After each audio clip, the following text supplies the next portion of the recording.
Nick's Corner. I'm Nick, this is Jake, we're wearing our wizarding robes, and we're in a corner. Today, we're gonna rant on about Middle-earth. Many different topics. I don't know whether we'll stay on topic or not, but we will try. So, without further ado... Good luck. Guaranteed we'll be off topic at some point. Probably very shortly. So, let's go into our Ent Moot. Ent Moot. Ents. Love Ents. Yes. They were the first to have sentience in Middle-earth. Might have been Tom Bombadil. I don't know. Tom Bombadil might be. He's a bit of a wild card. Might be. We don't know much about Tom Bombadil. He's very hush-hush, very secretive. Mm-hmm. But the Ents are known as the first to live, essentially the first to breathe and talk, and they were woken up by the elves in the first age. I believe, correct? First? It might have been the second, actually. Second age? And what were the Ents that don't talk and walk? Horns. I'm not sure if my pronunciation is correct. That's what Old Man Willow was. So, a little bit on Tom Bombadil. He lives in the Old Forest. The question is, are the Entwives in the Old Forest? I'm really hoping they are. The Shire is like their perfect happy place. Because the Ents like the deep forests with the tall trees, and the Entwives like small gardens and rolling landscapes. According to Treebeard. So, I rather like the idea that the Entwives are still in the Old Forest, but it doesn't really show any sentient trees. Like, there's the horns that are kind of like a halfway point. They're awake, but they're not sentient. Yeah, they don't quite talk. Like Old Man Willow. Yeah. And it seems that Tom Bombadil generally keeps track of them. Yeah, he knows who's who, and he can sing them a nice little melody to cheer them up. It actually says here that they would be the most ancient of all races. By the way, I have a complete Tolkien companion. It's used to solve all arguments ever. I'm so jealous. I want a copy for myself. It's the Bible. And it actually says that they were woken up in the first age to fight against Morgoth. Fun fact. There you go. I find the Ents to be quite interesting. They're quite slow talkers. They don't worry about being hasty. But, you know, they're also really cool because who doesn't love trees? Mm-hmm. Right?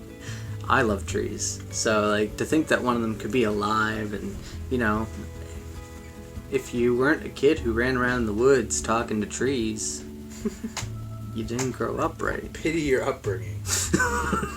You're probably in the city surrounded by concrete. Yeah. I can remember being a kid running around the woods in Harwood Lands, pretending to be like Aragorn or one of the hobbits or something like that. And just like I would climb up onto a tree and like pretend it was Treebeard and pretend to be Merry and Pippin. The closer we are to danger, the further we are from harm. Makes sense for hobbits. Yes, they're sneaky little bags. They're tiny. No one will notice them. Like that's a little kid walking by. Who cares? A little fat kid. Because hobbits are known to be fat. They're big. Also in our Ent Moot, was it the... What did you call them? Horns? Horns. Was it the Horns who walked on Isengard?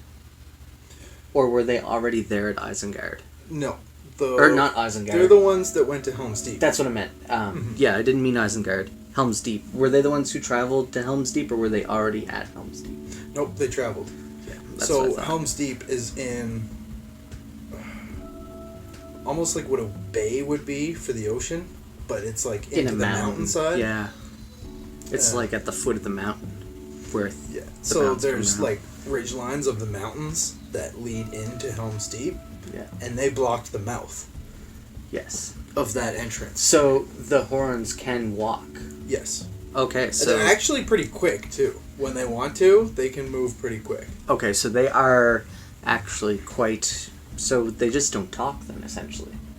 Exactly. They're like a halfway point between trees and Ents, where Ents like actually have eyes. Okay, they got eyes and they can talk. The horns are just they trees just kind of groan and move. Okay. Yeah, so they do like that creaky woodland language that they do, but they can't actually speak like English.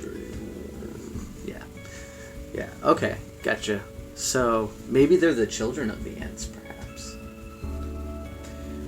When Ents are referred to as the shepherds of the forest. Tree herders? Yeah. Yes, that's what they're talking about is the horns. So they're herding the horns. Regular trees don't need shepherds because really they're true. Not really that vigorous. When Saruman is cutting down Isengard, and we hear the groans of trees falling in the movies, and in the books we see about the industry being built, and Gandalf's watching as Isengard's getting torn down around him while he's on top of the tower. Do you think those were horns that were there? I think they might have been there to help make a border, but from my understanding, it was the Ents that dealt with Isengard. Yep. And the horns went to block the retreat of the Uruk-hai. I mean the trees that got cut down by Saruman with the goblins and the orcs. I wonder if they were horns. Possibly, but I think an orc would have a hard time chopping down a horn, because they would be able to fight back. That's fair, but what's if Saruman casted a spell just to kind of like keep the trees at bay, keep them asleep while they're being chopped down? Possibly. Because, I mean, he did want every tree brought down from around Isengard, basically. But I don't think he himself was in the forest as they were chopping. No. He would have got them to do his grunt work for him in that scenario. But he did tell them to bring all the trees down. If they had have gotten further into Fangorn and chopped down more trees, they definitely would have ran into horns. And those orcs would have been getting messed up by angry trees. Indeed.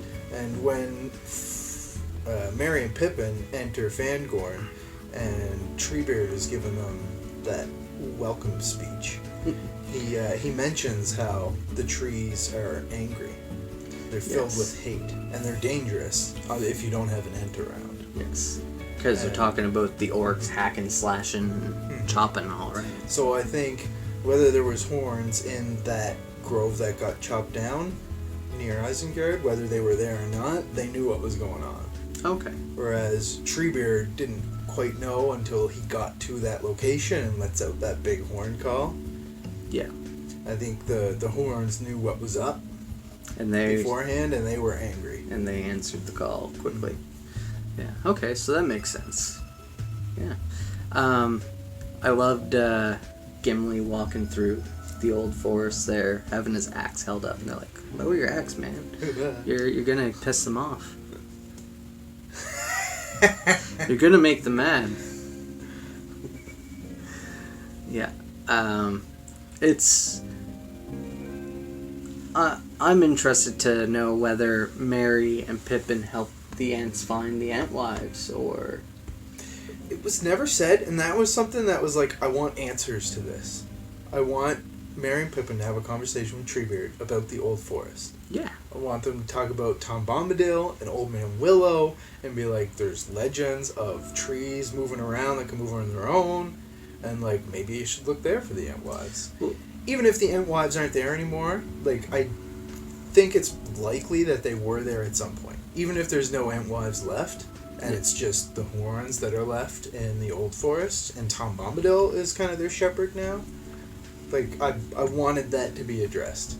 Tom Bombadil being a shepherd of the forest. That makes sense. He's kind of a shepherd of the forest. Yeah.